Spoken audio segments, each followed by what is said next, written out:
You're watching the best. Fox 10 News at 10. Tonight at 10, new developments after flooding in northern Arizona. The search for a missing Gilbert woman comes to a heartbreaking end. Search and rescue teams found the body of 33-year-old Shanoa Nickerson today. She was swept away by floodwaters 3 days ago near Havasupai Falls. Air and ground units searched a 22-mile stretch of the Colorado River. The National Park Service confirms her body was found nearly 19 miles downstream from where she disappeared. It's at the confluence of Havasu Creek and the Colorado River. Monsoon storms on Thursday brought catastrophic flooding to Havasupai, with many hikers having to run for their lives. Take a look.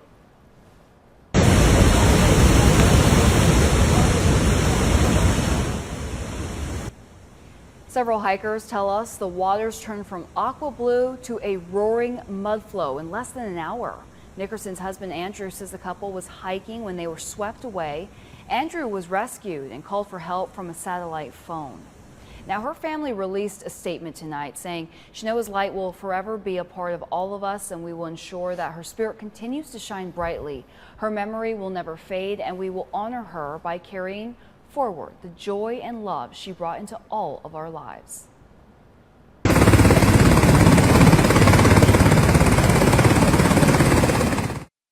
104 people, hikers and tribal members, were rescued Friday and Saturday from the area. The Arizona National Guard provided a Black Hawk helicopter to get them out of the canyon. A valley landscaper is lucky to be alive after a bee attack. It happened Wednesday at a home in Gilbert. Yeah, Fox 10's Nicole Christine has details of this scary situation. Luis Navarro works with several families down this road. He suffered the brunt of the bee attack, and doctors say he was minutes away from dying. It was absolute chaos. What started as a normal afternoon at the Sawtelle home quickly turned terrifying this past Wednesday. My family was in the backyard, a bunch of kids in the pool. My parents were over, and Luis came running in from the back where he was attacked by bees, and he was yelling, "Michael, Michael, 911. Luis was finishing up his landscaping work at the home when the bees attacked, stinging him roughly 300 times all over his body. He just got bombarded with them. So he ran to try to get help. Mike's wife told him, jump in the pool.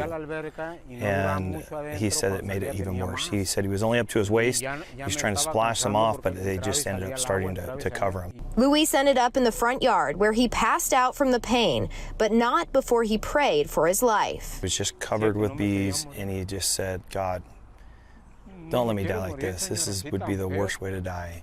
After a 2-day hospital stay, Luis was released and now can share how blessed he feels to be alive and able to get back to work soon.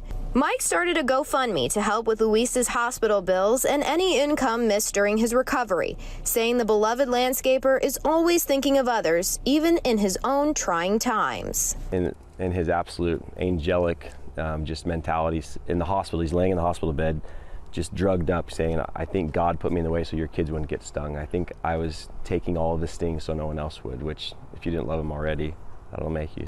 Mike and Luis say their biggest takeaway from this entire ordeal is that if you have any bees around, be sure to run away from them. Do not try to hose yourself off or get in any water. Just run inside a garage or indoors into the house. They also said to make sure any children that you are in the care of know these rules as well. Reporting tonight in Gilbert, Nicole Christine, Fox 10 News. New developments tonight in the Yavapai County crash that killed a 39-year-old woman. A towing crew recovered her vehicle at the bottom of the cliff. Wild West Off-Road Recovery says it took 2 days to pull the Toyota 4Runner from the bottom of the mountain about 1,000 feet down. The accident happened August 16th along Thumb Butte Road. Authorities announced this weekend they're searching for other vehicles that may have been involved in the crash. Here is Kristen's mother, Ginger. We think that they witnessed this accident, and we need to speak with them. We need to find out. Chris was headed down, and she, we believe, gave up the inside of the mountain for somebody who was not traveling on the right side. The recovery company tells us they found 3 other vehicles at the bottom of the cliff. We're still waiting for an update from the sheriff's office. A 2-year-old is rushed to the hospital tonight after nearly drowning in a bathtub. It happened at a mobile home community in Avondale near Dysart and Van Buren. Fire crews were told she was underwater for an unknown amount of time, but she was conscious on the way to the hospital. The details have not been released. Avondale PD is investigating. A man is behind bars tonight accused of murder in Mesa. Police arrested 39-year-old Antonio Marquez Mora on Saturday. A 911 caller reported a man having a seizure near Mesa Drive and Main Street. Turns out he'd been shot and died at the scene. The victim's identity hasn't been released. Witnesses led officers to Mora in a nearby parking lot, and police say he confessed to the killing, calling it an accident.